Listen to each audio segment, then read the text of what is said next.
What is your English level right now? Let's find out. I'm going to ask you 30 questions. Keep track of how many you answer correctly, and at the end of this video, you'll know your English CEFR level. And now we'll begin the intermediate portion of the test. Again, you should choose the correct sentence. Question 1. You must to finish your homework. You must finishing your homework. You must finish your homework. You must finish your homework is correct. Must is a modal verb, like can, should, will, and might. And when a modal verb is followed by another verb, we don't use the infinitive. Instead, we use the base verb. I can go. We might be late. You must finish your homework. Question 2. Janet never gives attention in class. Janet never pays attention in class. Janet never throws attention in class. Janet never pays attention in class is correct. To pay attention is a collocation, or a pair of words that often go together in English. And when someone is listening closely to another person, we say they are paying attention. Question 3. Have you ever traveled to Asia? Did you ever travel to Asia? Have you ever traveled to Asia? Have you ever traveled to Asia is correct. We use the present perfect tense to talk about the past generally. In other words, when we're not talking about a specific time in the past. And the structure is always the same. We say have or has plus the past participle of a verb. Has she ever driven a car? Has he ever played volleyball? Have you ever traveled to Asia? Question 4. If we walk slowly, we'd be late. If we walk slowly, we'll be late. If we walk slowly, we'd have been late. In this sentence, we have a condition that could really happen if we walk slowly.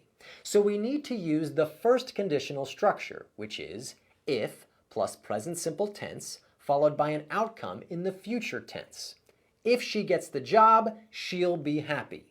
If he exercises every day, he'll get stronger. If we walk slowly, we'll be late. Question 5.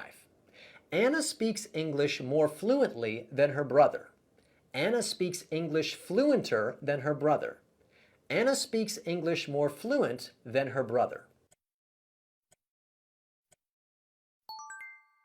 Anna speaks English more fluently than her brother is correct. In this sentence, we're comparing how Anna and her brother speak. And speak is a verb, so we need an adverb to modify it, fluently. And we always use the word more when comparing with an adverb. My dad drives more carefully than I do. We can lift the box more easily if we work together. Question 6. To play video games is my favorite hobby.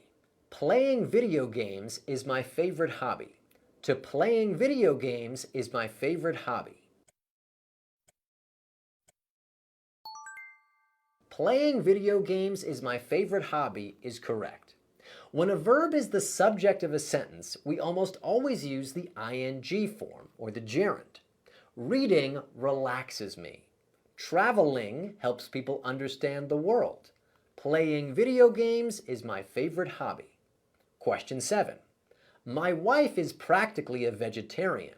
She hardly ever eats meat. She hardly never eats meat. She never hardly eats meat. She hardly ever eats meat is correct. Hardly ever is a set phrase in English, and it means to do something very rarely. We hardly ever watch TV. Maria hardly ever takes a vacation. My wife hardly ever eats meat. Question 8. Angela always says what's on her mind. She doesn't beat above the bush, beat around the bush, beat beyond the bush. She doesn't beat around the bush is correct. To beat around the bush is an idiom that means to avoid saying something directly. Angela always says what's on her mind. She doesn't beat around the bush. Question 9. Paul should have told his parents sooner. Paul should have tell his parents sooner. Paul should have been telling his parents sooner. Paul should have told his parents sooner is correct. We use should have plus a past participle to criticize someone or to express a regret. We should have taken the bus. I should have eaten less. Paul should have told his parents sooner. Question 10. Excuse me, could you drop off me at the station? Could you drop me at the station off? Could you drop me off at the station? Could you drop me off at the station is correct. The phrasal verb to drop off means to take something or someone to a location. But when phrasal verbs refer to a pronoun, that pronoun always goes in the middle. Pick you up. Take it out. Let us in. Could you drop me off at the station? Congratulations, you've now completed the intermediate section of the test.